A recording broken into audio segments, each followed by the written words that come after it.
नमस्कार, मैं हूं कोमल शर्मा और आप देख रहे हैं न्यूज़ 21। रायसिंह नगर की महिलाओं के लिए एक बड़ी सौगात के रूप में नगर पालिका अध्यक्ष मनीष मोहन कौशल के प्रयासों से शहर को पिंक टॉयलेट की मंजूरी मिल गई है और इसका वर्क ऑर्डर जारी हो चुका है। यह सुविधा महिलाओं को बाजार में स्वच्छ और सुरक्षित शौचालय उपलब्ध करवाएगी।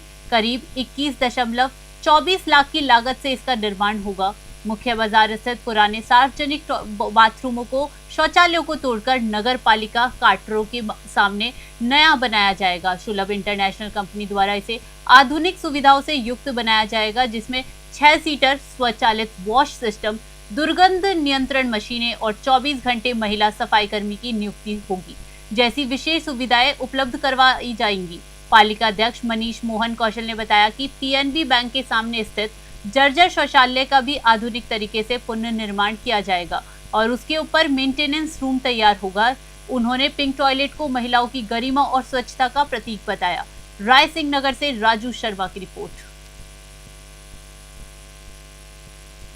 चोमू क्षेत्र की ग्राम पंचायत कानपुरा के राजस्व ग्राम शिंभुपुरा में तालाब भूमि पर अवैध कब्जे के विरोध में चल रहे ग्रामीणों का 82 दिन का लंबा धरना आखिरकार गुरुवार को समाप्त हो गया।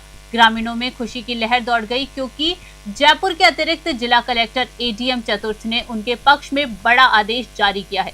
एडीएम ने आदेश दिया कि विवादित भूमि को गैर मुमकिन खारिडा तालाब भूमि के रूप में जमाबंदी रिकॉर्ड में सुरक्षित रखा जाए और मौके पर यथास्थिति बनाए रखी जाए। प्रशासनिक आदेश की प्रति मिलने के बाद गांव में जश्न का माहौल बन गया। ग्रामीणों ने एक दूसरे को मिठाई खिलाकर और पटाखे छोड़कर खुशी जाहिर की।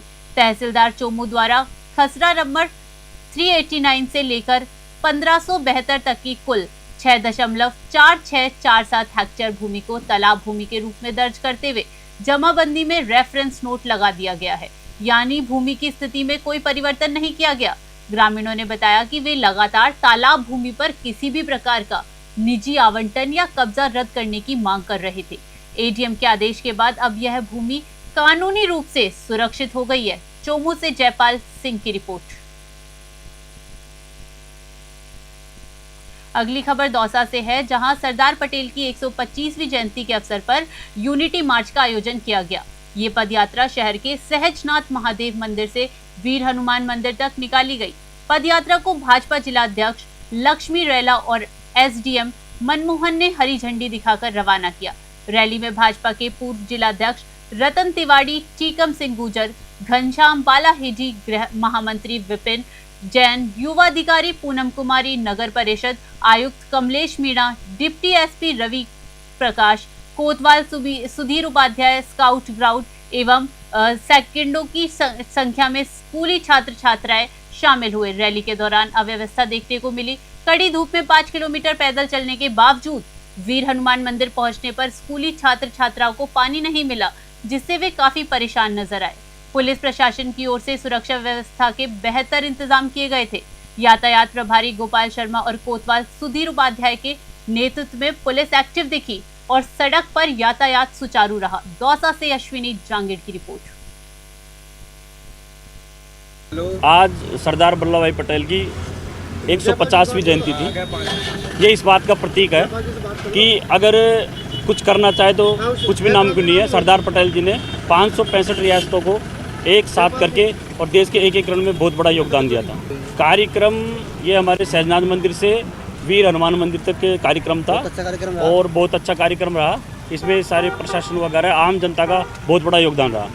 सरदार वल्लभ भाई पटेल जो हमारे लौह पुरुष हुआ करते हैं, उनकी 150वीं जयंती के अवसर पर ये राष्ट्रीय एकता का कार्यक्रम जो प्रशासन और भाजपा कार्यकर्ताओं के मिलजुल कर किया है, उसमें सभी हम भाजपा के कार्यकर्ता भी शामिल हुए और प्रशासन की तरफ से कई स्कूलों के बच्चे, स्काउट गाइड सब लोग शामिल हुए और हम सब ने अपने उस लौह पुरुष को याद किया और भारत की एकता के लिए उनके जो काम थे उन कामों को और भारत की अखंडता के लिए जो शपथ दिलाई उस सबको नई पीढ़ी तक ले जाए, उसके लिए ऐसे कार्यक्रम निरंतर आगे भी जारी रहेंगे।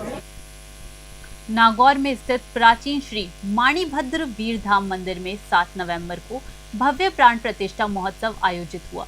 इस धार्मिक अवसर पर आचार्य विजय नित्यानंद सूरी श्री महाराज की पावन उपस्थिति रहेगी। यह मंदिर जैन परंपरा की आस्था और इतिहास को गहराई से जुड़ा है। बताया जाता है कि मंदिर परिसर से भूगर्भ से प्राचीन श्री शांतिनाथ भगवान की प्रतिमा प्राप्त हुई थी। इसके बाद मंदिर का जीर्णोद्धार कार्य शुरू किया गया और अब नवनिर्मित भव्य, दिव्य और कलात्मक स्वरूप में मंदिर तैयार हो चुका है। मंदिर से जुड़ी मान्यता के अनुसार यह स्थान माणिभद्र वीरदेव के सिद्ध साधक यति महाराज की सिद्धपीठ मुख्य गादी रहा है। जैन परंपरा में यह काल वह था जब आचार्य से पहले यति संप्रदाय की परंपरा प्रचलित थी। लगभग 100 वर्ष से बंद पड़े इस मंदिर को वर्ष 2016 में पुनर्जीवन मिला। यह जब यहाँ से प्राचीन प्रतिमा की खोज हुई। आचार्य विजय नित्यानंद को जानकारी देने के बाद मंदिर के जीर्णोद्धार का कार्य आरंभ हुआ। उल्लेखनीय है कि इस प्रतिमा पर विक्रम संवत 1535 का शिलालेख अंकित है, जो इसकी ऐतिहासिकता का प्रमाण है। यह भी मान्यता है कि मंदिर परिसर में स्थित पीपल का पेड़ 3 शक्तियों वाला है और कई वर्षों से यहाँ चमत्कारिक आस्था का केंद्र बना हुआ है। नागौर से मोहित रंकावत की रिपोर्ट।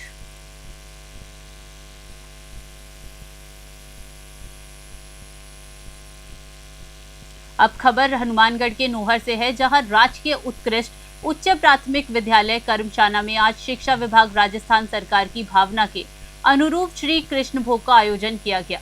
विद्यालय के प्रधानाध्यापक रतन मीणा ने जानकारी देते हुए बताया कि इस कार्यक्रम का आयोजन कर्मशाला निवासी बेगराज बेनीवाल द्वारा किया गया है।